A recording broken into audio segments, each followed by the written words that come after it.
Hi guys, welcome back to the Drive Life channel. In today's video I just want to let you in on a little thing regarding the P3 generation Volvos, and well, to be honest, most of the Volvos. These are front wheel drive cars, and as they're getting up in age, the suspension and everything is starting to sag. I know this is having an impact on tyres. Now I'll show you guys what I mean.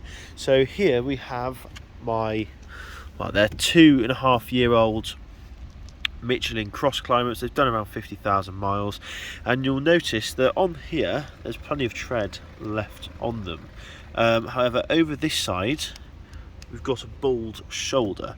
Now I'm one of these people that always has the tracking done, keeps their car sort of make sure it's all up to date, but unfortunately you can't avoid this in these cars. Now one of the reasons is because they're pretty front heavy, so they naturally run a slight camber anyway. They're slightly inwards, purely because they've got the D5 engine bang in the middle. Now the smaller engines, even the sort of the Drive E 1.6 diesel engines, they don't have this problem as much. It's only really the D5 and big 5-cylinder ones that have this issue mostly, and it slowly gets worse with age. So this car's obviously, it's a 59 plate. It's done 13, well, it's done 120,000 miles. It's 13 years old.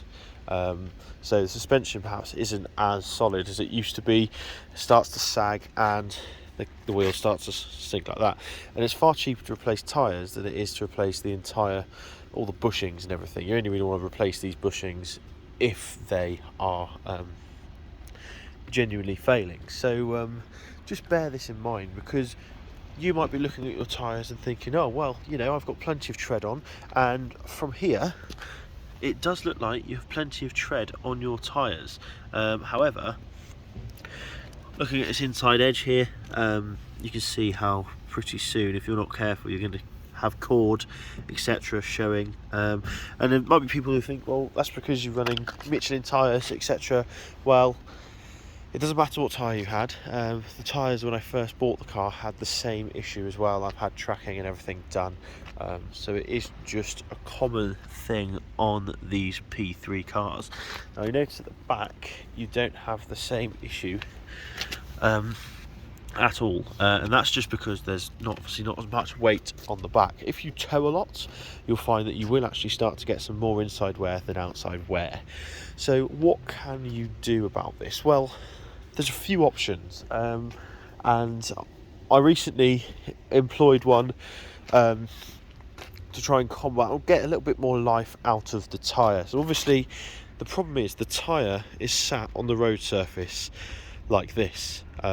That's slightly exaggerated, it's not quite that big, but what you need to do is to try and flatten out that sort of angle on the road. There's a couple of ways you can do this. The way I've chosen to do it is slightly inflate the air pressure, or increase the air pressure in the tyres. So I've increased to around 41 psi, just to basically make the tyre rounder, and it slightly pushes out the centre of the tyre, so you then get far more contact with this section here, rather than just the inside, and you get far more contact with the centre of the tyre as well. So but yeah, that's a way that you can sort of cope with it. It's not going to be the answer. It's more of a temporary fix. You can get another couple of thousand miles out of your tyres. What it will do is wear the centre more as well, so bear that in mind. But yeah, it does give you a bit longer. Now you'll notice that these tyres are looking pretty well used. They are still legal, but it is booked in for two brand new Michelin Cross Climate 2s, which I'm really looking forward to actually getting. I've got the Cross Climate Pluses at the moment. Obviously I've been to the Arctic Circle, etc. with them, so it'd be interesting to see how the Cross Climate 2s do. Meant to be slightly better on fuel.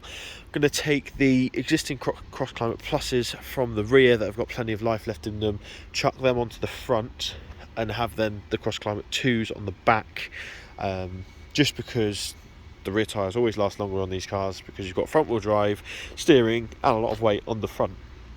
So yeah, if you have a P3 Volvo or P2 Volvo or P1 Volvo, please check the inside of your tyres, because I think a lot of people will get caught out if they're stopped by the police, etc. Because you can see it there, how much more wear there is compared to the outside. Now, like I said, they are still illegal. I wouldn't drive a car with illegal tyres, but it just shows how you could get caught out unintentionally. So yeah, thanks for watching. Don't forget to like, comment and subscribe. Let me know your thoughts. Like I said, these cars are very heavy on front tyres anyway, but it is worth it in my opinion. Look at it, it's a gorgeous car. I bet a few of you guys are quite glad to see that it's clean. This is my new pledge to the Volvo and myself, is that we're going to try and clean it every week. Keep it nice and tidy, make it a Sunday routine. Same for the interior as well, because the interior is also looking rather spick and span, if I don't say so myself. Just need to wipe down the mats, but in terms of interior trims, there's no dust or anything. It's all all good. So thanks for watching. Don't forget to like, comment and subscribe, and I'll see you in the next video. Cheers.